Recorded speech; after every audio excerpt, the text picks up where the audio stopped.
Deck builders are a staple of the roguelike genre. In this video, I'm going to give quick reviews of a few different roguelike deck builders. These aren't in-depth reviews, so I won't cover every aspect of each game, just the parts which stood out to me. What better place to start than Slay the Spire? You've probably heard of this game, but it will be a good reference point for the rest of the list. Slay the Spire is the staple deck building roguelike. Although it wasn't the first game in the genre, it's definitely the most popular and the most influential. In Slay the Spire, you pick one of 4 classes and play through a series of battles gathering cards and relics. Each class has a unique pool of cards which are well designed to synergize with each other, while still offering a multitude of playstyles. The combo potential between cards and relics is high, so it's easy to build powerful decks. Slay the Spire doesn't shy away from letting you build an infinite combo, but it still provides a good challenge. Slay the Spire features a variety of enemies and bosses. Most enemies have some kind of unique mechanic that challenges your deck in a new way. This is important due to the high power level of combos, which can make straight up fights trivial. Unfortunately, some of the enemies invalidate certain builds. For example, there's a boss who immediately ends your turn at every 12th card you play. Losing a run because of an enemy that hard counters your deck can be annoying, but it's also part of the deck building strategy.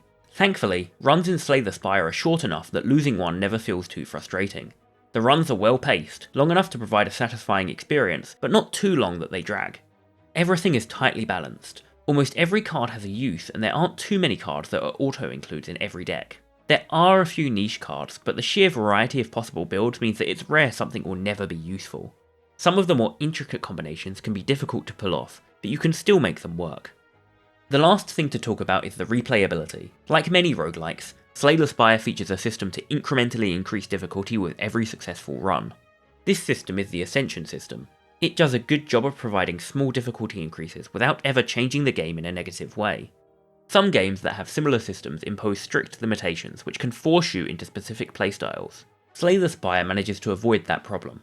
Most of the other games I'm going to talk about have similar systems, but I think Slay the Spire's implementation is the best of the lot. There's also a huge modding scene which adds even more replayability. Slay the Spire is the quintessential deck building roguelike. If you haven't played any game in the genre, this is the place to start. It's popular for a reason. It nails the fundamentals. Monster Train is a wave defense card game. Enemies spawn at the bottom of the train and each turn move up one floor. There are 3 floors where you can place monsters and a 4th floor containing the pyre. Enemies in the pyre room fight until they either die or the pyre is destroyed, which ends the run. Unlike Slay the Spire, you don't control a single character, instead you summon monsters to fight for you. The game features 5 selectable clans, each with a unique set of cards. You choose 2 clans for each run, allowing for some interesting combos. There's also the option to randomize both clan choices, further increasing the variety. Monster Train is an enjoyable card game. Having 3 floors adds an extra layer of decision making. It also feels like there's less RNG in Monster Train. Whenever you play a monster, it's gone from your deck for the rest of the battle, and many of the more powerful spells are also consumed upon use. This means that you get through your deck a lot faster than in most card games. You're also offered a ton of chances to add cards to your deck, or to upgrade existing cards, so it's rare that you're unable to make a build work. Each clan generally has at least 2 archetypes, and these are well designed to be synergistic, but not to force you down a certain path if you don't want to. There are also artifacts which buff specific types of monsters or mechanics, making the general power level of individual cards quite high. A good deck in Monster Train often consists of many synergistic cards, rather than a single game-breaking combo.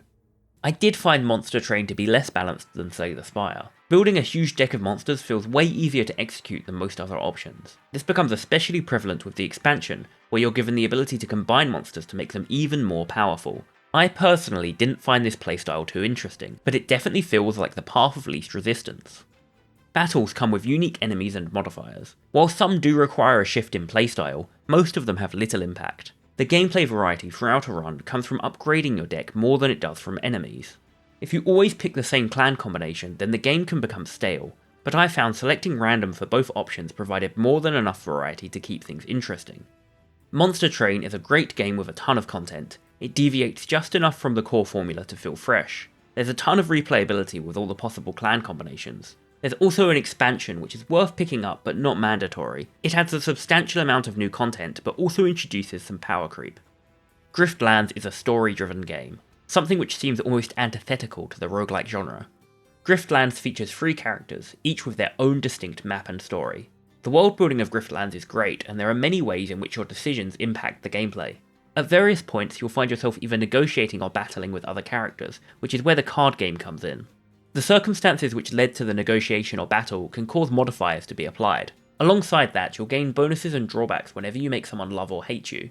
This gives the story sections of the game some real mechanical weight. If someone hates you, you want to kill them to remove the debuff, but killing them may have other consequences. The gameplay and story feed into each other. There's actually two card games here. The battle card game is fairly stock. It plays similarly to Slay the Spire, but with a generally lower power level and less combos. The negotiation card game, on the other hand, is far more interesting. You create and defend arguments while attacking the opponent's arguments. Each argument has unique effects that modify how your cards work. I felt the negotiation card game had more depth than the battle one, and in general was more enjoyable. That's a good thing, since you're encouraged to negotiate more than fight. Failing a negotiation often has negative consequences, but failing a battle means death and the end of a run. As you'd probably expect, each character has unique cards and mechanics for both card games. My favourite is Rock's coin toss mechanic, where some cards allow you to flip the coin, and others have different effects depending on which side is currently face up. I also liked Smith's self-damage and drink mechanics, which encourage you to take calculated risks in order to increase your power level. As you might expect, the game having a heavy story focus hurts the replayability. While there is a prestige system to increase difficulty, I found replaying a story to be far less enjoyable after I'd already beaten it once. There is a brawl mode, which gives you a series of battles with no story to connect them, but to me this ignores what makes Griftlands so good in the first place. This lack of replayability is softened by the length of runs. A successful run can take as long as 4 or 5 hours. I had around 20 hours logged on Steam by the time I'd finished all 3 stories. One aspect where the lack of replayability does hurt is the progression. Like in most deck building roguelikes, you start with very few cards unlocked and unlock more between runs. Since I stopped playing each character after beating their story, I didn't see all of the cards for any of them. I always had 5 or 6 card packs locked going into the final run, meaning there were probably whole archetypes I never saw. Griftlands is an interesting roguelike. On the one hand, the roguelike elements don't always seem like they fit the story-driven nature of the game. On the other hand, I enjoyed the game immensely. If you're interested in a more story-driven game, Griftlands is well worth your time. Be warned though that if you're just interested in mechanics, you may find this game lacking. Loop Hero is far from a traditional deck builder. Instead of building your deck over the course of the run, you prepare it beforehand. The cards are categorized by the locations where they're playable, and each category has a minimum number that you must take. Each card represents a terrain feature that will give you buffs, spawn enemies, or have other special effects. Some cards have extra effects when played together. The game doesn't give you much information about these, and instead leaves it for you to figure out yourself. Prior to the run, you also choose a class. Each of these has access to different equipment and slightly different rules. You also choose the level you want to play through. Higher levels are more difficult, but the gameplay is broadly the same. Once you're ready to embark, the core gameplay starts. Your character walks around the loop battling monsters. You don't control the game directly. Instead, you're given cards from your deck to add new terrain features to the map. As you kill enemies, you gain experience and level up, allowing you to choose one of 3 perks.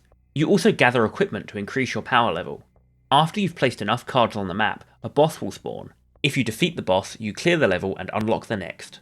The game does have strategy, and there is some light decision making with how you play your cards. The most impactful decisions you'll make, however, are choosing the cards to add to your deck at the start of a run. This makes the game feel a little bit like an idle game. You choose your deck, and for the most part, sit back and see how well it does. To that end, I found that the runs take a little bit too long, and that the maximum combat speed feels quite slow. By playing cards and fighting monsters, you gather resources to upgrade your camp in between runs. You can choose to leave a run early to return these resources, but if you die you'll lose most of them.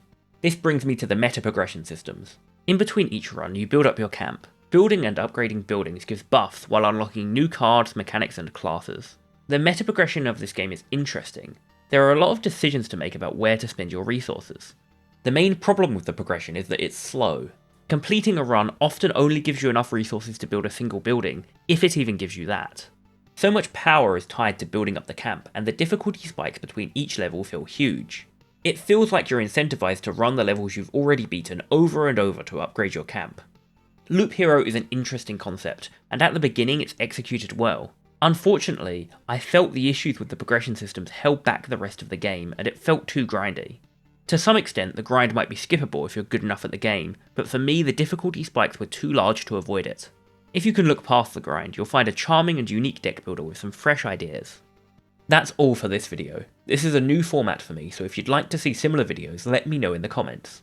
Thanks for watching. If you've enjoyed this video, make sure to subscribe and I'll see you all next time.